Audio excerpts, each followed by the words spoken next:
A very good morning to you. And it is such a joy and a privilege to be here this morning to share with you the goodness of God who has saved me from the kingdom of darkness into his kingdom of light. So you can see, who is controlling the slides? Oh, you are here. Okay, good. Next slide, please. So to show you where I come from, some of you are not so familiar with Southeast Asia. I was actually born in Malaysia, and then I married a Singaporean, so I become a Singaporean. That is quite typical of Asian. We follow the husband. Okay? So a bit about my background. Next one. I was a Buddhist Taoist. I'm not a pure Buddhist with meditation. No, it's a mixture of Buddhist and Taoist. So although we believe in a concept about God, but this God is very vague. So what happens if you were to enter into a Taoist Buddhist house? In front of the house, there will be statues where you pray to them, offer incense. When you go into the living room, there will be an altar where you'll pray to all the gods. And we believe in praying to our ancestor. Now, ancestral worship is very strong. What is ancestral worship? Which means we will pray to our grandparents who have died, and there will be a tablet at the altar table. And also we pray to our deceased parents. Now, in our Chinese culture, I'm a third generation Chinese. So I'm not a communist. So that communists don't pray, okay? So what happened is that we have a high view of our parents. So for us as Chinese to answer back to our parents straight away, pak, pak, you got 2 slaps. And sometimes you don't even know what you did wrong. But we are not, I heard Serbian is the same. Anyway. So we are not allowed to answer back to our parents, even though we may be right, they may be wrong, but we just zip. And there's a lot of this internal turmoil. There's a lot of anger. There's a lot of hatred, things like this. But we all kept it very under control. But inside is like a volcano, So you can see if you enter into a Buddhist home, these will be the things. We offer sacrifices during the first day of the Lunar New Year and the 15th day of the Lunar New Year. And when there's any auspicious occasion, be it wedding, be it funerals, there are a lot of rituals. There are monks that you follow, chanting, and praying. Why? Because we are afraid of the evil spirits. That is the underlying. And very afraid of what we do, not to offend, doing the right thing, etc., etc. So we have temples that we go to. I want to show you this particular picture. Now, when I was young, let's say I fall sick, my mother would not bring me to see a doctor. My mother will bring me to the temple and consult this medium who is possessed by evil spirit in the trance, and then he will give you a piece of yellow paper with the red ink, write something inside, and then he will tell my mom, take this paper, burn it, and let your daughter drink. Yeah, so we drink paper water. But we got healed. We got healed. There's nothing spectacular about the piece of paper, right? You go and cut a piece of paper and you drink it, it doesn't make any difference to you. But because there's power, evil power. So what my mother did when we got healed, my mother would go to the temple, offer offerings, offer flowers, What does that tell you? We are very conscious, even when we are very young, there is greater power than us, and they are evil. They make you frightened, they make you cringe. So as Christians now, we are still in a warfare. That's why it's so difficult to obey Christ. But we need to die to self. Anyway, next one. My family, I think can make can have a drama, my family. I was born into the family of 10 children. That's not the end yet. And my father was a politician. He was the chairman of the Malaysian Chinese Association in Penang, north of Malaysia.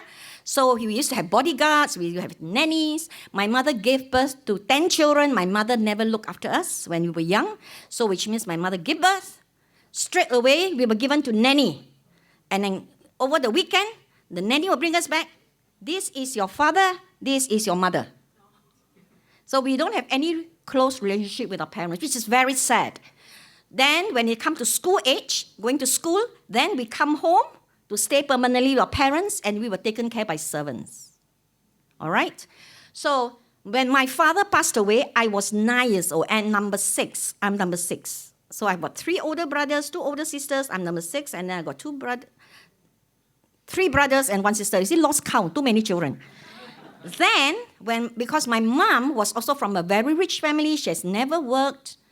So the only way she knew how to take care of 10 children in her 30s. Because that was during the Japanese invasion of Malaysia.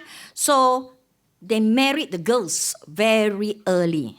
Because some were raped by Japanese soldiers, So anyway, my mother was married at the age of 15. At the age of 16, she gave birth. And since then, the biggest gap between siblings is 2 years. So she was a reproduction machine. And she doesn't need to look after children because we're looked after by parents, by servants. So anyway, so when my mother remarried to my stepfather, who has 2 other wives. Then it was a shameful thing because my father was a very rich and powerful person. And then when mother became one of the mistresses, you lose face. No, Chinese, face is very important. So you lose face. So 3 of my older brothers turned to drugs. It's terrible enough to have 1 drug addict in your family, those of you who may have experienced that, to have 3 of them. And in fact, 1 is a pusher. So what happened was he would put all the drugs in the house, in the bins, and our house is constantly invaded by police. And our house is constantly have the customers of drug addicts, people coming in and out. So my 3 brothers cannot protect us. My 2 sisters, 1 went to Singapore to work, 1 went to Malaysia to work, and I became the little mother. And then my mother gave birth to another 5 children. Very productive. So 1 mother, 15 children. So I became like a little mother. I have to be strong for all my siblings. I have to protect them from all these drug addicts, who may take advantage of our family. So there's this mother nature, very strong in my upbringing. So that's why I'm a bit bossy also. And then, so it is a terrible family environment to live in fear all the time, in fear of the mistress who will come and we stay in the terrace house and the mistress will pass by and throw the bricks on the glass.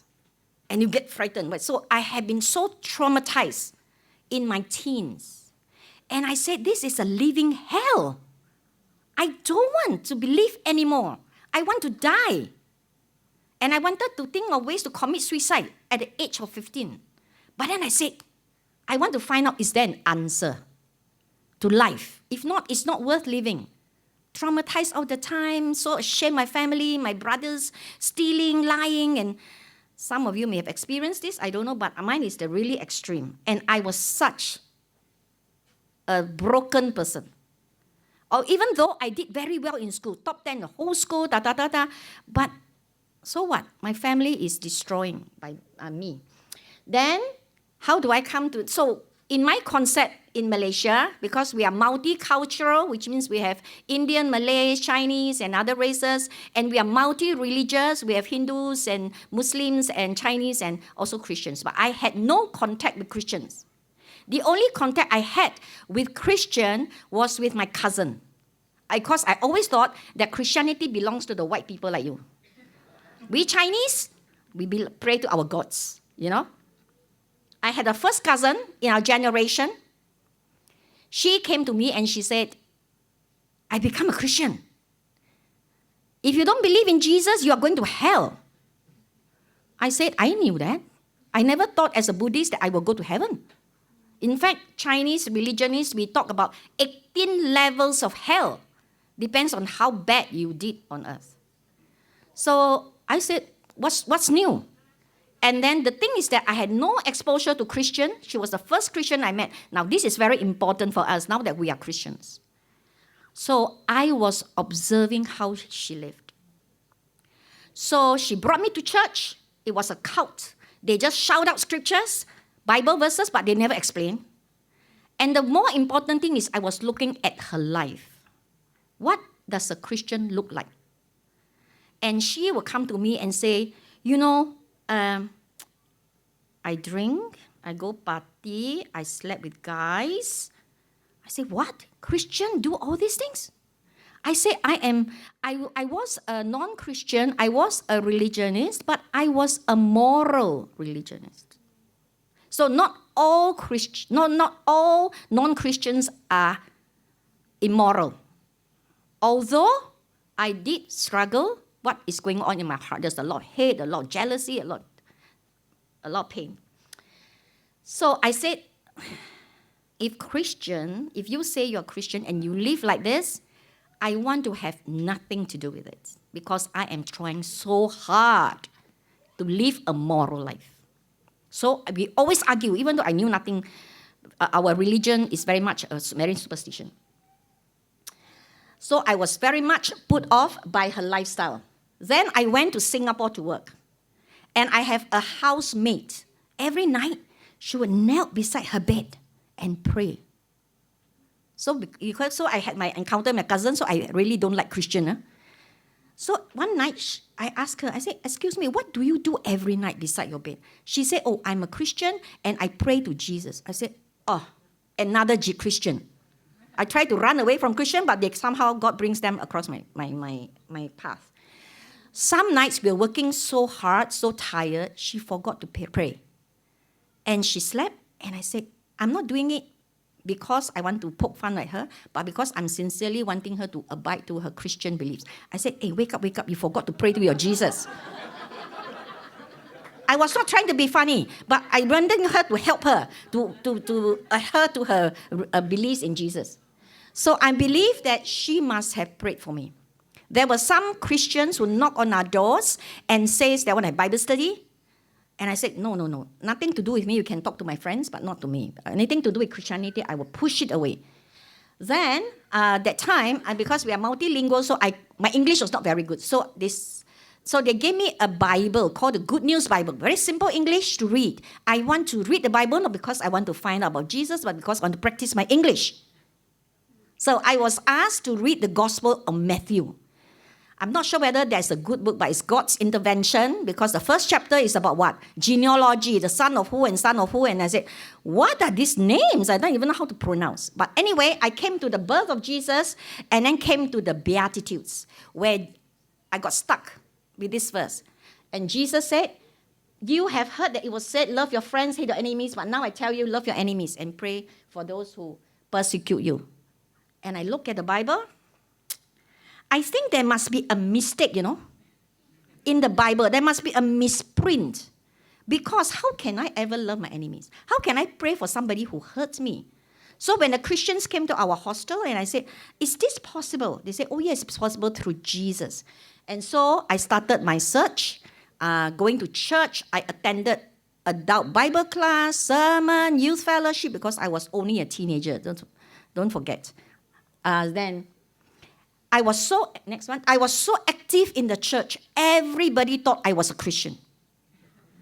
So those of us who are very active in the church, you must ascertain that you will know Jesus.